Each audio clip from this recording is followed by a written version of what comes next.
G&T breakfast show with Folly Farm. And gosh, my goodness, we've been inviting guests into our studio all morning. And once again, we are very, very grateful on our Grati-Tuesday to be joined by Reverend Sophie. Morning.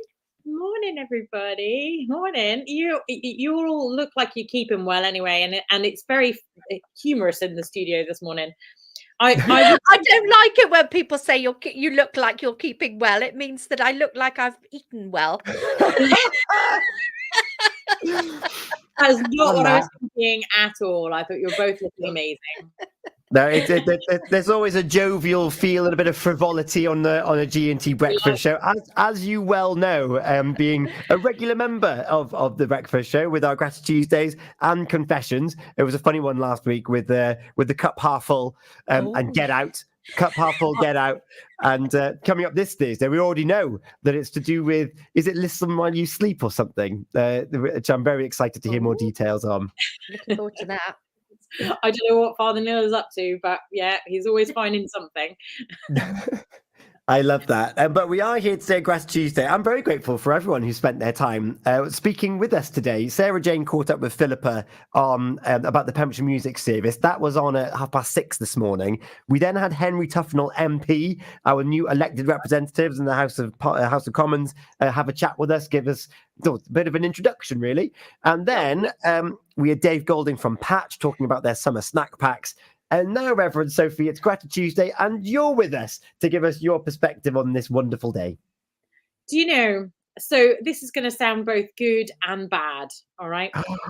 So today, I was supposed to be going on retreat to Caldy Island with my ecumenical brothers and sisters. So we meet every so often, every 6 to 8 weeks. We meet, that's the church in Wales, some of the Baptists and Methodists and other churches, URC, we meet together, have breakfast together, and then we'd plan to go on a retreat today. And I was really looking forward to it. But there's kind of been like this pressure of build up of stuff over the last couple of weeks. And I was like, I need a retreat.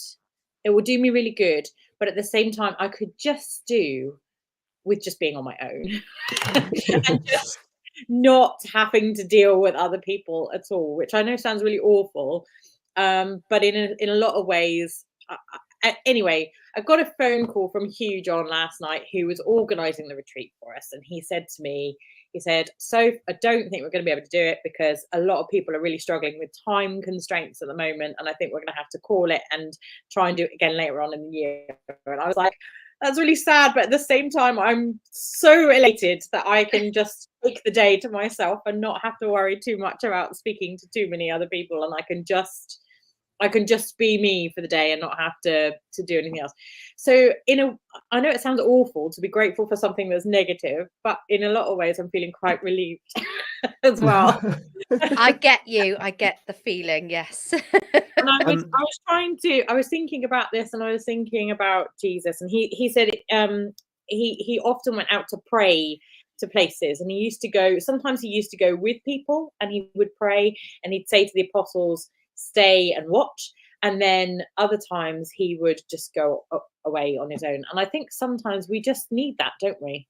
We just need a little bit of time to just take for ourselves, go away, and spend the day in prayer or meditation or whatever it is that you do, to keep you going.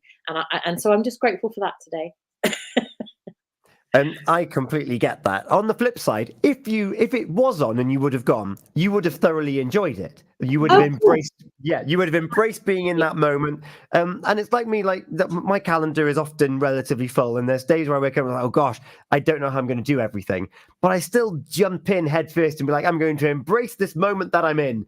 But when that phone call comes, you'll be like, oh, I know that thing at 6 we were going to do. Yeah, I can't do that anymore. I'm like, yes. Oh. You know what? That's what I get. I'm like, yes. Yeah. It's weird, isn't it? I would have loved it. But you know what? At the same time, I'm just going to sit down with the dog, and I'm okay with that. I'll take both. Yeah. It's not a reflection on the people you're going to do things with. No, not at all. Not in the slightest. But it's Yeah. How can we embrace that then in these days and weeks ahead till next Tuesday when we get another perspective to take on board? If we're filling up our calendars, maybe we're thinking, oh, summer's coming, which means I need to do all of these things. I've got 6 weeks to finish my take over the world plan, or I've got children to entertain. Actually, there's a lot of wonder in just doing a bit of nothing. Can we just rewind there for a minute? The take over the world plan, okay? I don't know whether you remember watching Pinky and the Brain when you were a kid. The same that we do every night. Trying to take over the world. Brain.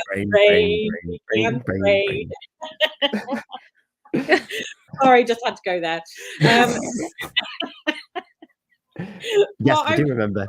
I would say, so I'm in my churches, I'm teaching people that we need to take that time.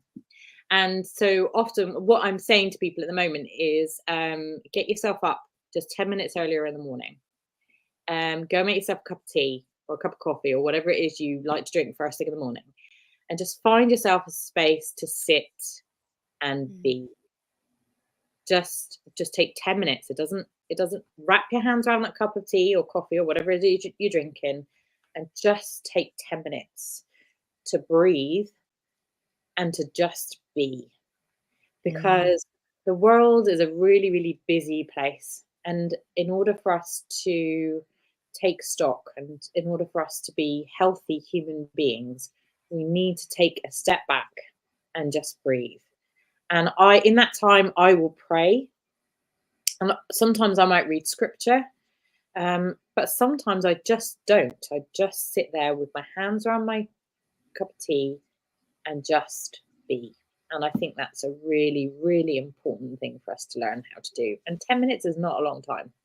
So, and it doesn't have to be first thing in the morning. You know, if you've got loads of kids screaming first thing in the morning, seasons of life. Like, you know, my kids are all grown up now. So my youngest is about to turn 16. I'm not old enough to have a 16-year-old. My oldest is going to be 21 this year. It's crazy. But so it's I can do that, but not everybody can do that. So find a time that is good for you during the day. You know that when you have babies, the midwives always say to you, when the baby is sleeping, take a rest, have a sleep yourself, because you're going to need to catch up somewhere. Well, actually, when you're given those opportunities, just take a step back, have a cup of tea or whatever, and breathe. I love that. Yeah, I love that, because I think we all do.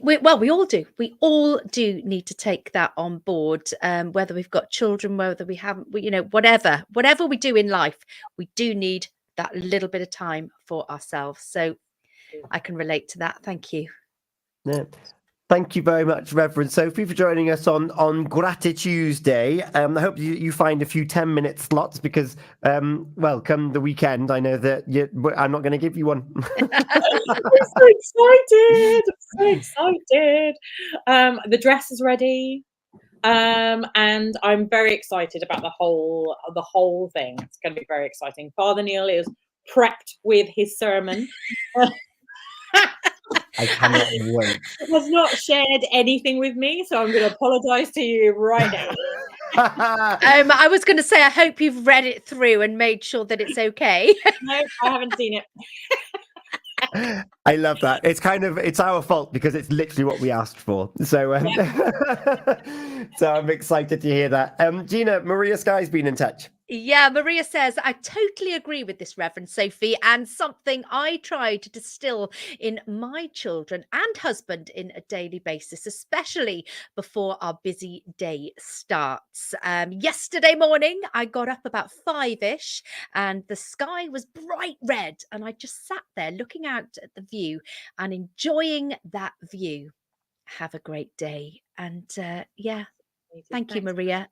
Like you say, it does make a world of difference.